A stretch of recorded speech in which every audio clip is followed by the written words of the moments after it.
What's up, Wolfpack? Cole Gregg here on location in my garage to give you my long-term opinion and experiences with OruCase's B2-MTB mountain bike bag. Now, this is a travel case that includes all the necessary accessories to get your bike to and from your house anywhere in the world, and what they claim to be a fee-free experience. So essentially what they've done is they've created a bag size that allows you to check your bag as normal luggage. Does it hold true? We'll find out.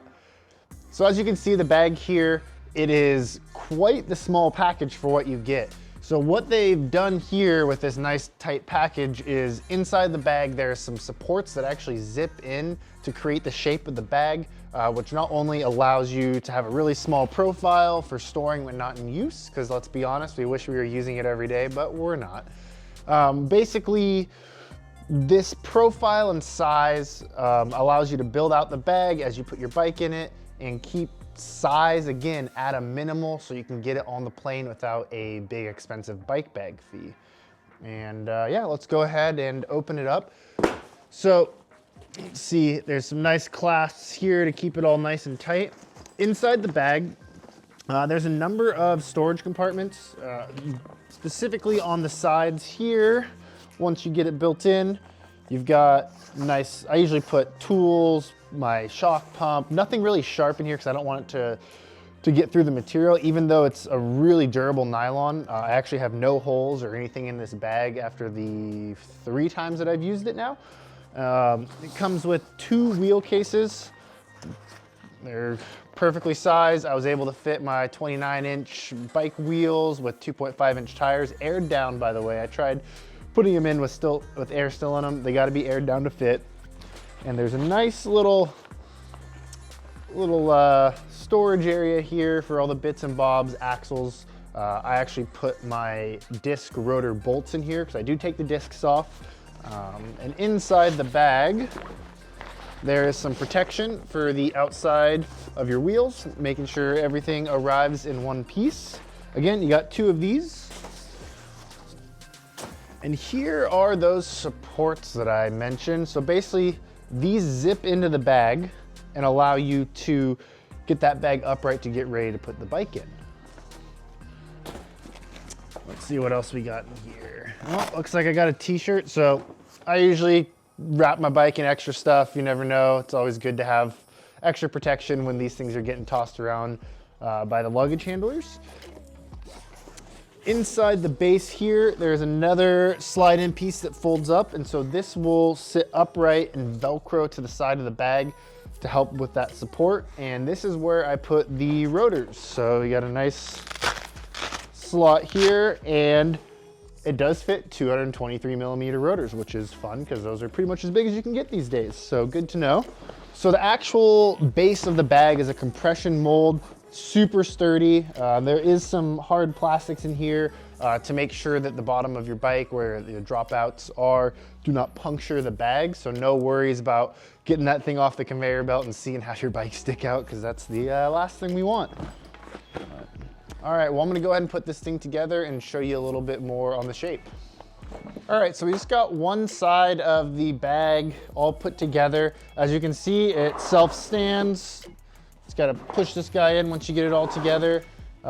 It's super simple. What you gotta do is figure out what protector for the side goes on each side. Just line up the zippers and it zips right up. I haven't had any issues with the zippers. Again, I've used this now on 3 trips. So far, so good. I'll go ahead and bring you a little closer to show you the zipper system. Just goes right up the side.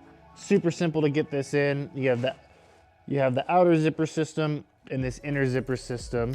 Let's see if I can get this in one-handed. It basically just lines up, comes right on in, super simple. And these are the YKK zippers. All right, so I got the bag fully assembled with both side supports all zipped in, ready for the addition of the wheels. Now I already got the front wheel already in its bag, and we'll go ahead and take you through putting the back wheel in. It's pretty simple, as I'm probably gonna struggle on camera. Just get it nice and lined up. A little jiggle around. And there we go, nice and centered. Pull the zipper up over the tire, like so. and just give her a quick little zip up. And that's all she takes. And then with that, just go ahead and drop it in the bag. And we'll go ahead and bring you up close again to kind of show you what this looks like with just the tires, or sorry, the wheels in the bag and no frame yet. All right, so we got the wheels in the bag, ready for a nice bike frame sandwich. Pretty basic. You got both supports on each side.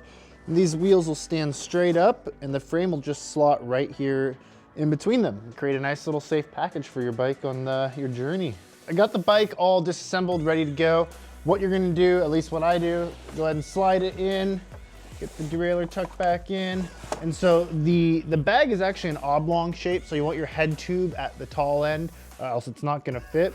And then once I get the bike in like this, I wasn't working with a stand today, so now I'll go ahead and pull the controls off to make it just easier to pack and keep everything nice and tidy. Okay, so now we have the handlebars off, controls are all ready. This is where my trusty white shop t-shirt comes into play. Just go ahead and throw one end of the bar up in here. Then I stretch the other end down around the grip and it wraps up real nice. And that'll just slot right in the center there. Your head tube comes up here, and full disclaimer, I'm not traveling with this bike today, so I'm not gonna wrap up my controls. I would also wrap a towel or something around these just because I'm OCD, and even though the bike's scratched, I don't wanna cause any undue damage. But these will just slot right back here. And I'm not using any brake stops because I do need to bleed the brakes, so that's on me.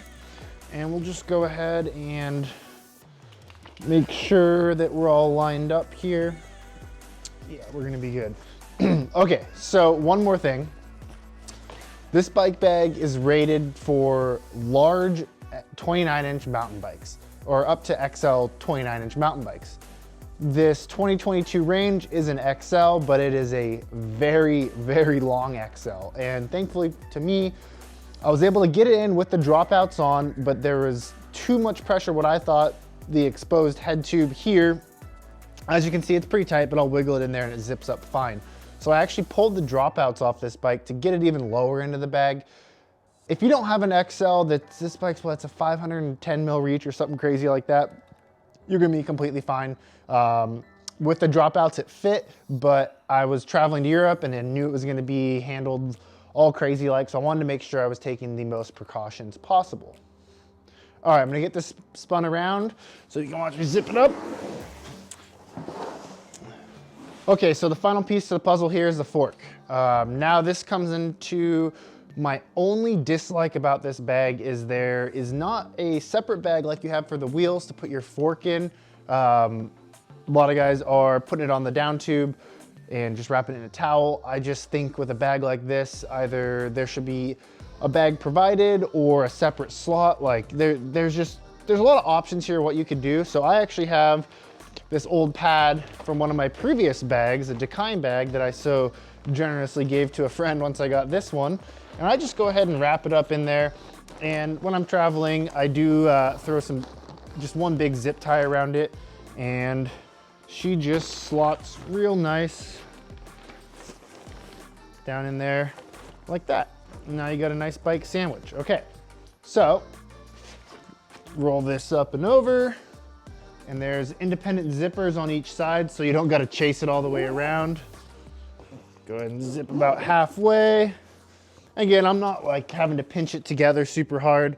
And I could take a little bit more time to finagle the fork in there, but yeah, I mean, there's really no pressure on these zippers. This one at the back, I didn't do the best job. There we go. Super easy. All right, and then here also on the outside, got some nice buckles, keep that profile down, nice and sneaky. Get this girl all battened up. All right. And then, so these tuck in. These are the straps that keep it all put together when you're storing it. They tuck up in there really nice. Like so. Go ahead and do this side also. and boom, ready to go ride. Super easy, wheels, stands up any old direction. I don't know how many of you have traveled Evoc bags, but wheeling those things around the airport, it's just like, how many times I'm gonna have to pick it up? This one is just as wide, if not maybe a touch wider at the bottom than the Evoc bag. I haven't measured, but I mean, it's super stable. I trust my bike in there, and yeah, you're good to go. And then if you want to get real crazy and look hilarious in the airport, which I often do, there is straps, and you can turn this into the world's largest backpack. And it does work. I'm not going to do it now, but it does work. And when I was going through the airport, I didn't actually use it as a backpack, but I tested it out and it worked just fine. It's pretty fun. All right, so there we have it. The bike is all ready to go. Pretty basic. I mean, it's a really easy process. I know my first time packing a bike was a little daunting on my first trip, and I just had to pull all these pieces out and do this and put that together. And this just, it simplifies it, but also simplifies it into a nice compact package. You know, I remember traveling and wondering, with this giant bike bag, am I gonna be able to get an Uber or a taxi or whatever to actually accommodate that? You know, a big lay down bike frame where you can leave the fork on is great, but it really limits you in traveling. You're paying extra baggage fees, a little bit of undue stress in getting to your destination when it should be holiday, man. There should be no stress. And now it's all together too. On this side, it's easier to see. Got a nice pouch here for some tools and accessories. I generally have learned to not put too much into the bags and overweight them. So to touch on the baggage fees, I alluded to at the beginning of the video, this range, all said and done, with no water bottle or spare tube in there, weighs 39.3 pounds. So it's a big bike, and this bag, 16 pounds, you're right on that limit of weight.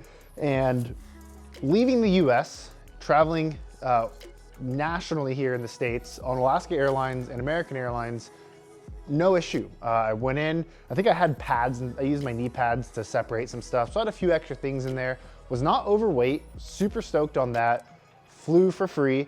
So that was my trip leaving the States. I did go to Phoenix twice to visit my mom. I brought this, again, super easy. Getting over to Europe was a breeze. Now it comes down to coming back. So specifically, I was going to Morzine, where you're flying out of Geneva, and I've never had a good experience in my 3 times going there at the Geneva airport, trying to get a bike on. You'd think with all the mountains around there, they'd be more accommodating, but they're not.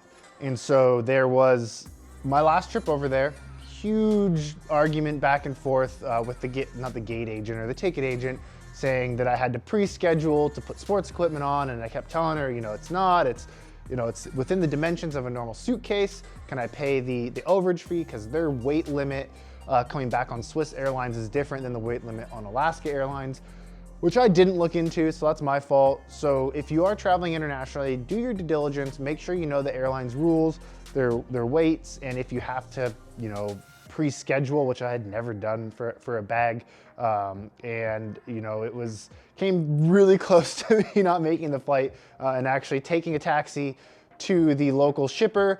And of course it was Sunday morning, so they're closed. So I came back, ended up pulling a bunch of stuff out of the bag. I took my fork out, I did everything I could, and I was bouncing back and forth. And long story short, I got it on. I did have to pay a fee, but that I do not believe is in direct relation to this bag. It's that airline, and I didn't look into it, so that's my fault. Other than that, Alaska Airlines, American Airlines, super easy, like 2-minute check-in process. Here's the bike, didn't even take it to oversized bags. It did come out in the oversized area down in Phoenix, but it was easy enough. As far as bike bags go, I've had 3. This would be my 4th. This one is by far my favorite. 1, it's easy to store. 2, it's super simple to put together. 3, when you have it together, it's so much easier to transport. Like getting in and out of cars, like my mom has a small car. I wasn't having to like finagle her seats and ruin their leather and all that kind of stuff. Overall, A+. I love the profile and the form. The only downside is for the fork. It's a small downside. It's worth it. You know, I could use towels, but thankfully I had that extra piece here to use. If you have any questions on this bag, feel free to drop them in the comments. Drop me your bike if you're wondering if it's gonna fit, all that kind of stuff. I'm happy to help out and get you to your destination and ready to ride. Until then, we'll see you out on the trails.